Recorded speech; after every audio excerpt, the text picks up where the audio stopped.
What is going on, YouTube? My name is Sahil, and today we're going to be talking about the 5 best cars that you can get for under $30,000. Now, the reason I chose the $30,000 mark is because the average new car in America costs $35,000, and I thought that a $5,000 deviation would be a great place to start. Now, the first car on this list is the Mercedes CL65 AMG.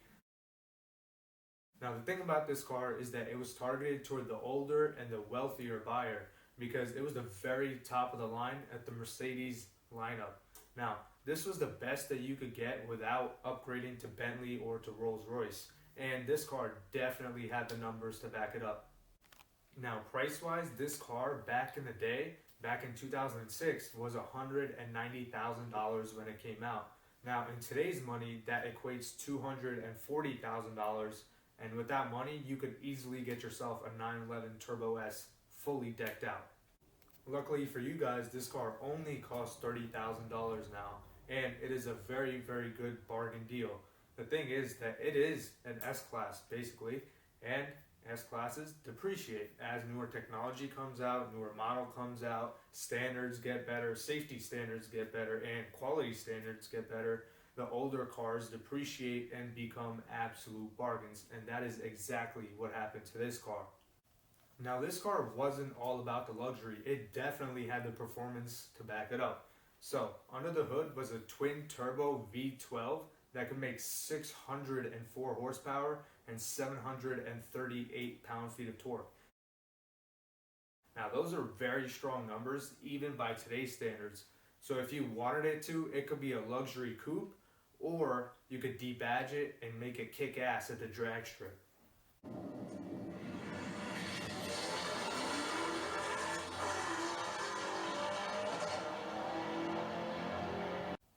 Now, the great thing about this engine is that the Mercedes S-Class today in 2020 pretty much uses the same engine, except it's tuned a little bit to make about 20 more horsepower.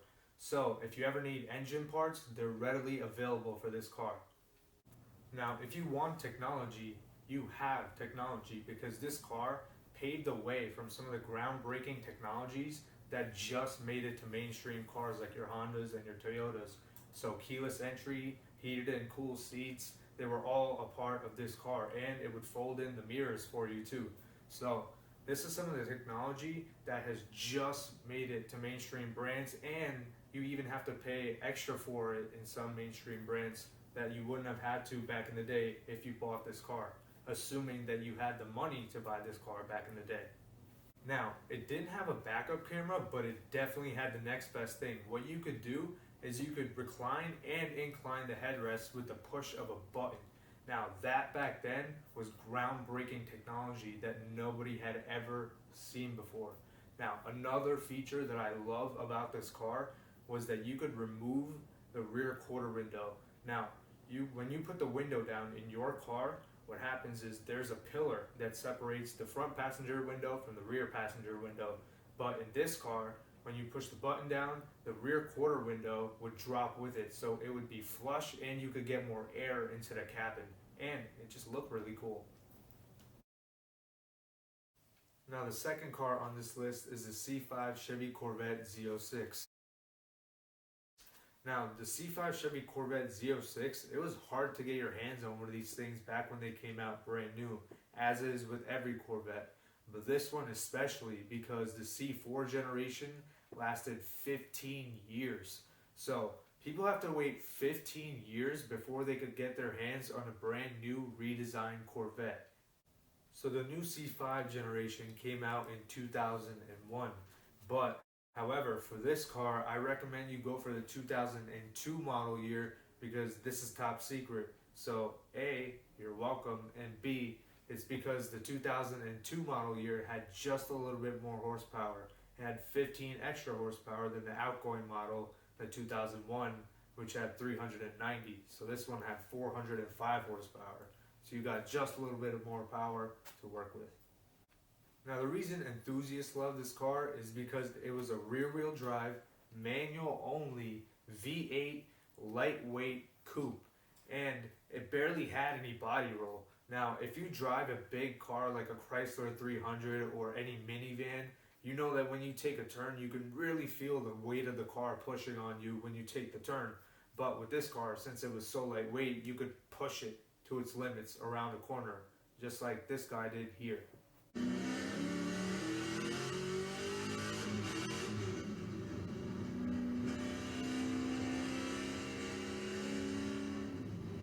Now, I've personally seen listings for this car of around $25,000, but however, I would not recommend that you daily drive it. I think it's more of a track car and a car for the weekend. Now, this car was also very sleek with its looks. It was the second to last generation to have the circle taillights, which we all loved, and that Chevy took away for the C7 and C8 generation. Also, it had the iconic pop-up headlights.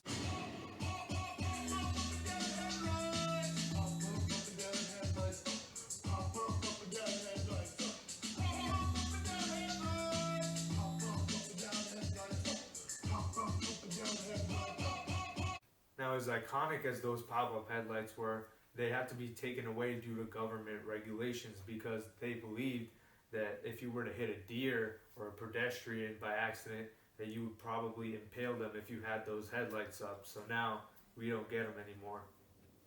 Now, with all the upsides to this car, it definitely did have its downside. And the downside came when you entered the interior because it had a very 90s General Motors interior. That means that this Corvette, even though it was a premium car, like the C8 now, you would see it and you would think that it's an airplane cockpit. But back then, it wasn't the case. You were getting the same interior as you would have gotten in a $20,000 base model Chevy, which was the downside of this car and probably, I think, is the only one. But the performance was a bang for the buck. Now, the number 3 car on this list is the Audi S8.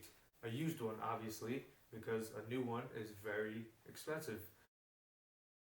Now, the thing is, this car had a 5.2 liter V10 that made 450 horsepower.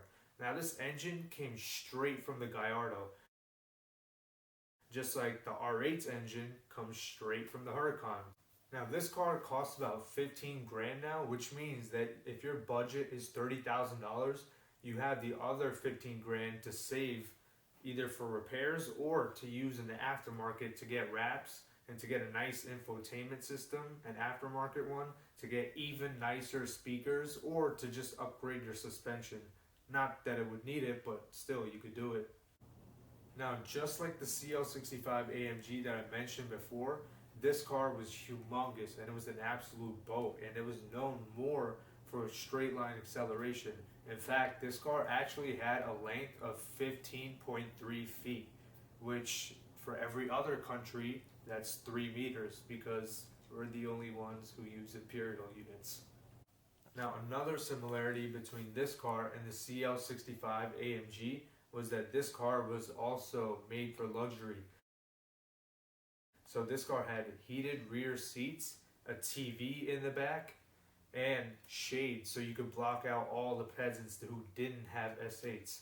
Also, it had bolsters in the back of the seats, which means that Audi did not cut costs. Also, it had really, really thick windows for sound detonation that would improve your luxury experience in this car. Now, the number 4 car on this list is the brand new Honda Civic Type R. Now, how did this car make this list? Now, let me tell you why. First of all, this is the only car on this list that you can buy brand new and used for under $30,000, which is what makes it a bargain because this car is a track monster. Now, this car might not have as much power as my previous 3 picks for this category, but it definitely could go around a track. Now, this car had similar times to the BMW M2 around the racetrack. Now, keep in mind, that car is $25,000 more than what this costs. Now, even though this car has 306 horsepower and can go on a track really, really fast, the thing is, it's very, very overstyled. Now it has fake vents in the front, fake air ducts in the back. Two of the exhausts aren't even real. They're mufflers, so they detonate sound, which is the exact opposite of what an exhaust is supposed to do. And the wing is just really, really flimsy, and for some reason there's two of them. Now, it's what's on the inside that counts, and on the inside, this car has a beautiful Alcantara interior and has very, very well bolstered seats that grip you tightly with a very short throw shifter. And personally, I've had the joy of driving it, so I can tell you it drives fantastically. Now, remember how I said earlier in this video that the Chevy Z06 Corvette, the C5, wasn't a very good car for dailying? Now, this is the car that you want to daily. This is the perfect daily sports car. Now, the reason I say that because A, it's a Honda, so it has to be reliable, and B, because it has a hatchback. So even if you were to go on a camping trip and needed to get a lot of stuff in the back, this is a hatchback. So it's perfect for your everyday needs. This means that this is by far the most practical car on this list. So if that's what you were looking for, this is the car to buy out of the 5 that I've chosen on this list. Now, the 5th and final car on this list that I'm sure you expected to be here is here, and it's the S197, which is the 2011 to 2014 generation of the Ford Mustang GT. Now, in my opinion, this is one of the most beautiful Mustangs ever made, and the reason why is because it has long functional air intakes on the hood that actually do something, unlike the Civic. Also, it has the fog lamps in the grille, which pays homage to the first ever Mustangs that were built that also had fog lamps in the grille. And I thought that was a great way to honor them. Now, this car makes 420 horsepower, which is a very, very strong number. Also, it has a V8 and it's very, very popular in tuner culture. And that's partially due to the solid rear axle that this car has, which means that it can put down a lot of power. Now, I'll also get to that solid rear axle later and why it affects the handling of this car. Now, when this car originally came out, what you could do is option the track pack with it, which would give you Brembo brakes for better stopping power, better springs for better handling. You really needed that in this car, and stickier tires, obviously for burnouts and for the dragster.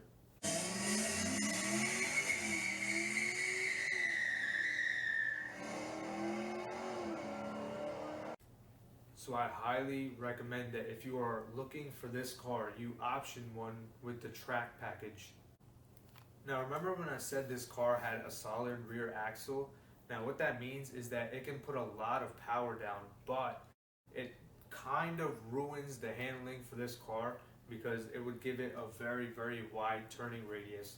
Now, with a solid rear axle, what would happen is if you hit a pothole, your other wheel will get affected by it too. And that's partially the reason why the newer Mustangs are much, much better than the older ones in handling and on the track. Now, the solid rear axle is also a reason why this car slides around a lot more than the newer generation, which is why it fits into that muscle car stereotype. And that is the fact that it's a boat. It's very, very heavy. It has a lot of body roll. It crashes into crowds.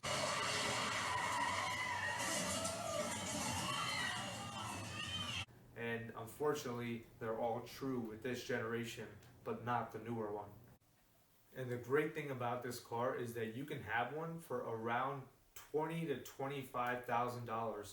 And the best part about this car is that it tends to rev really high. In fact, it has a 7,800 RPM redline. So this car is a lot of fun, but only in a straight line though. So that's been my list of the 5 best used car bargains for under $30,000. So thanks for watching. Leave a like if you enjoyed, comment, subscribe, and I will see you next time.